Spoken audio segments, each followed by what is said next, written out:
Hello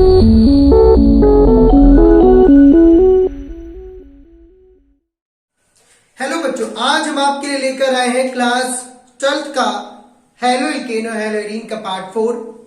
अगर आप लोगों ने पार्ट 1, पार्ट 2, पार्ट 3 वॉच नहीं किया है, classification of halogen compound watch नहीं किया है, कैसे प्रिपरेशन हुई हेलो एलेन और हेलो एल्केन की, अगर आपने वॉच नहीं किया है तो पहले उसे वॉच करें। और ये जो वीडियो है सिर्फ और सिर्फ आपके लिए है, ये पार्ट 4 है और इस पार्ट 4 में हम आपको सिखाएंगे प्रॉपर्टी के बारे में। देखिए, इवन आपके लिए प्रत्येक पार्ट इंपॉर्टेंट है। अगर आप डीप से उसे देखेंगे, आसानी से उसे समझेंगे तो फुल्ली एनसीईआरटी का कंसेप्ट है, कुछ भी स्किप नहीं किया है, सारा समझाने का प्रयास किया है, पूरी एनसीईआरटी रिकवर करने का प्रयास किया है। बस आप लगातार बने रहिए, वीडियो अच्छा लगे लाइक करिए, शेयर करिए, लोगों के पास पहुंचाइए। आइए बात करते हैं पार्ट 4 के बारे में।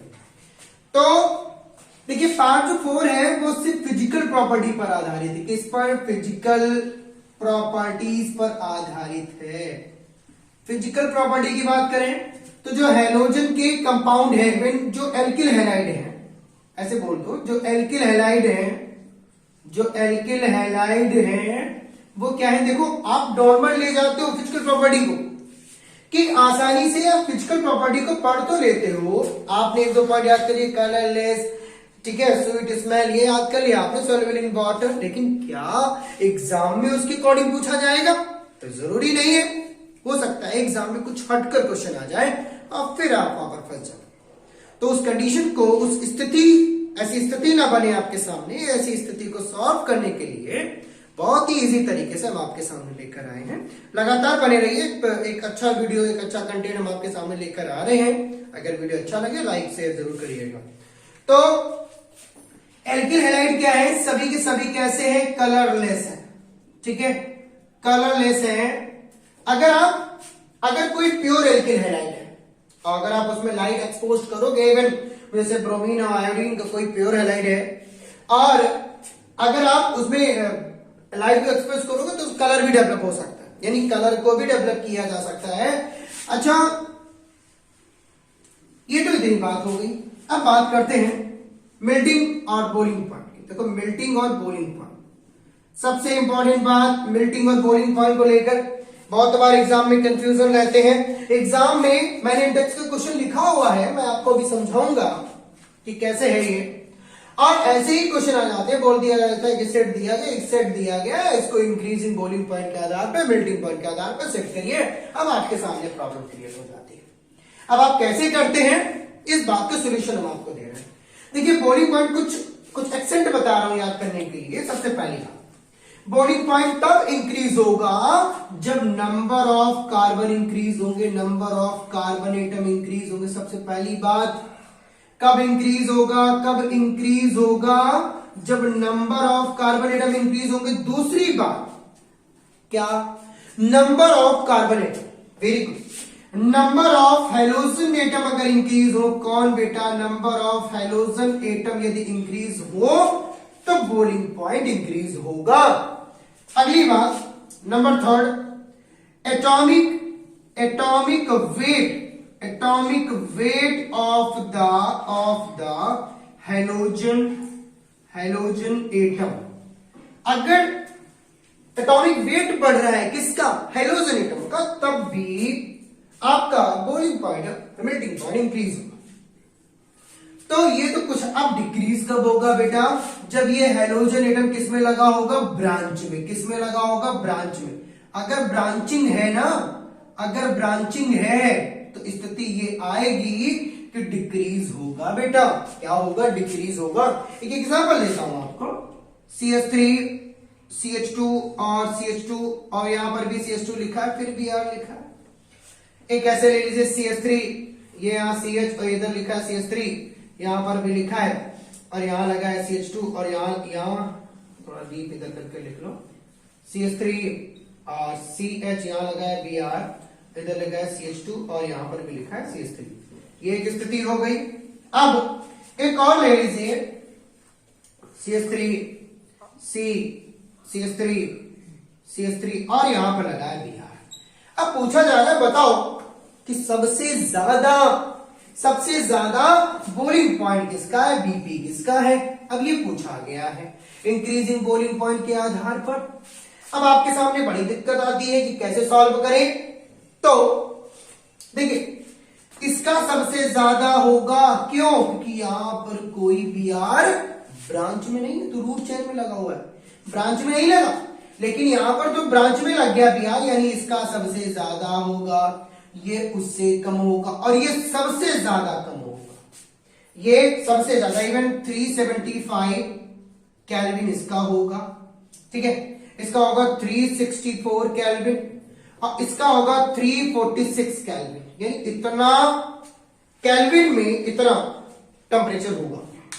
तो ये तो बोइलिंग पॉइंट हो गया केल्विन के आधार पर। तो आप देखेंगे सबसे ज्यादा इसका है, फिर इसका है, फिर आफ्टर दैट इसका है, क्योंकि ये तो ब्रांच में है, टर्सरी एल्किल बना रहा है, ये सेकेंडरी एल्किल है, ये प्राइमरी है, तो प्राइमरी में सबसे ज्यादा, सेकेंडरी में उससे भी कम और टर्सरी में तो सबसे ज्यादा कम। अब आ जाओ, इसी के आधार पे, इन्हीं क्रम के आधार पे डिस्क्राइब करते हैं और भी तरीका। कैसे, देखो आपने क्या देखा, अभी तो बेसिक छोटा सा देख लिया आपने। देखो एक चीज और समझना। अच्छा, बात करते हैं रिंग में, यानी एरोमेटिक में। एरोमेटिक में कैसा होगा बच्चा, कि जैसे ये है आपका, एक यहां सीएल लगा, एक यहां सीएल लगा, एक सीएल यहां लगा, एक सीएल यहां लगा है, एक सीएल यहां लगा, एक सीएल यहां लगा। अब पूछा गया सबसे ज्यादा किसका होगा, सबसे ज्यादा मेल्टिंग पॉइंट किसका है, तो आंसर आपके सामने देने में बड़ी कंफ्यूजन। अब देखिए, पैरा में सबसे ज्यादा होता है, अब जो आर्थो है ना उसमें इसकी तुलना में थोड़ा कम है, लेकिन बेटा जो मेटा है ना उस बहुत ज्यादा कम है। सबसे ज्यादा कम किसका, मेटा का। सबसे ज्यादा कम किसका है, मेटा का। पहले पैरा है, फिर आर्थो है, नंबर 1 पे पैरा है, सबसे ज्यादा मेल्टिंग पॉइंट पैरा का है, दूसरा आर्थो का है और तीसरा हो गया मेटा का। ठीक है, सबसे ज्यादा किसका, पैरा का, फिर सेकेंड नंबर पे आर्थो, फिर थर्ड नंबर पे मेटा। मेटा में जो पोजीशन होगी उसमें सबसे कम आपका मेल्टिंग पॉइंट।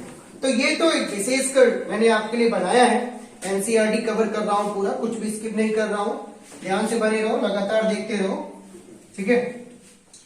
अब बेटा बच्चा यहां पर एक क्वेश्चन लिखा है कि 1 ब्रोमोमेथिन ब्रोमोफॉर्म क्लोरो, ये देखो ब्रोमोफॉर्म क्लोरोमेथिन डाइब्रोमेथिन, तो 1 देखो ये है ब्रोमोमेथिन बेटा CH3Br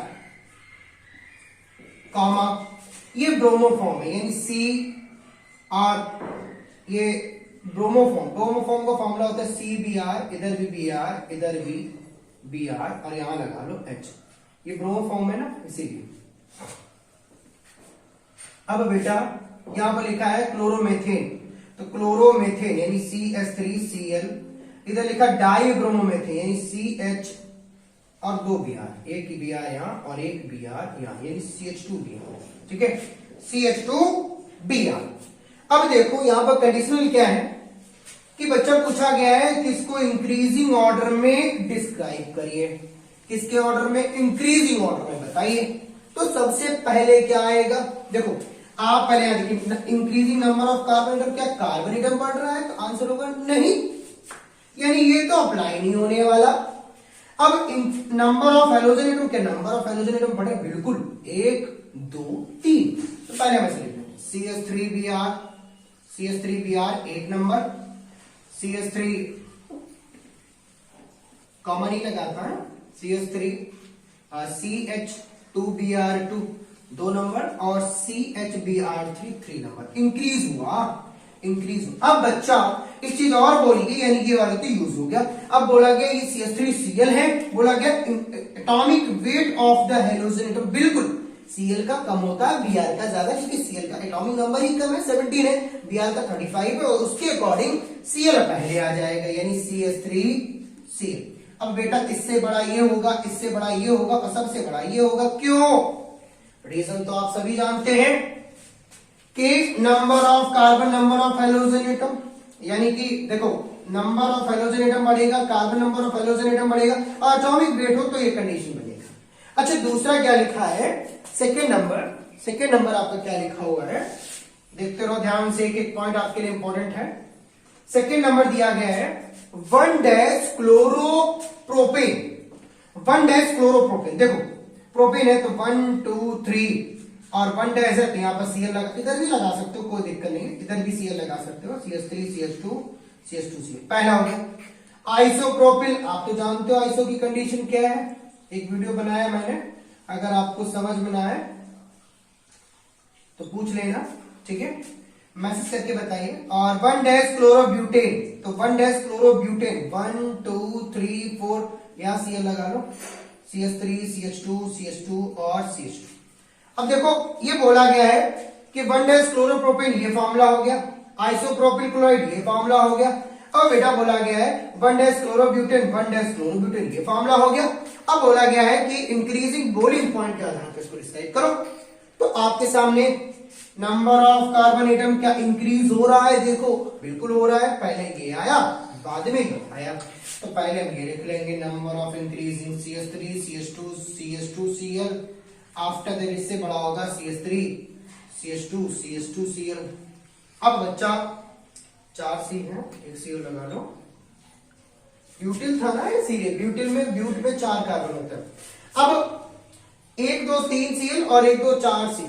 अब बच्चा यहां बोला गया है कि अब तो 2 बातें, तो increasing number of carbon atom के आधार पे इंक्रीज कर दिया, नंबर ऑफ हेलोजन एटम नहीं है, हेलोजन एटम एक इधर एक इधर एक इधर, यानी ये तो यूज होने वाला नहीं, ये तो यूज होने वाला नहीं है। अब क्या है, atomic weight of the halogen atom, जी हाँ atomic weight of the halogen atom क्या यूज होगा, क्या यूज होगा, नहीं यूज होगा, ये भी यूज नहीं होगा क्योंकि भैया एक Cl है तो ये भी नहीं यूज हो रहा है, ये भी कार्बन भी लगा लिया। अब तो वही प्रॉब्लम, अब डिक्रीजिंग वाला सिस्टम, डिक्रीजिंग में क्या पढ़ाए थे कि अगर ब्रांच में है तो कम होता है, तो ये वाला जो बच्चा होगा ना सबसे कम होगा क्योंकि ब्रांच में Cl है, अभी आप पढ़े थे, तो ये Cl आ गया, ये CH3 आ गया। तो इस तरह से आप आइडेंटिफाई कर सकते हो और आराम से मेल्टिंग और बॉइलिंग पॉइंट फाइंड कर सकते हो। ये एनसीईआरटी है पूरा, एनसीईआरटी से अलग कुछ भी नहीं है, अब बने रहिए लगातार, एग्जाम में एनसीईआरटी ही आती है। अब देखो एक अगली बात, अगर बात सॉल्युबिलिटी की करें, इसकी करें सॉल्युबिलिटी की, तो बेटा आप लोग जानते हैं कि जो हाइड्रोजन एल्किल हैलाइड होते हैं वो वेरी सॉल्युबल है, किसमें, वाटर में। कैसे है, सॉल्युबल है वाटर में। बेटा इसी के आधार पर, इन्हीं चीजों के आधार पर आप डेंसिटी डिस्क्राइब कर सकते हो। डेंसिटी आप क्या बता सकते हो कि number of carbon atom increase, density increase, number of hydrogen atom increase, density increase, atomic weight of the hydrogen atom increase, तो डेंसिटी इज आल्सो इंक्रीज। तो बेटा आपने क्या सीखा, मेल्टिंग पॉइंट, देखो आपने सीखा कलरलेस वाली बात, सॉल्युबिलिटी की बात, डेंसिटी की बात, मेल्टिंग और बॉइलिंग पॉइंट की बात विद एनसीईआरटी एग्जांपल के साथ। इतना ही फिजिकल प्रॉपर्टी में अगर आप कर दोगे ना, फुल मार्क्स मिलेंगे, कुछ भी स्किप नहीं होगा। तो लगातार बने रहिए, हम आपके लिए डेली एक वीडियो लेकर आ रहे हैं। अगर वीडियो अच्छा लगे लाइक करिए, शेयर करिए, कमेंट करिए।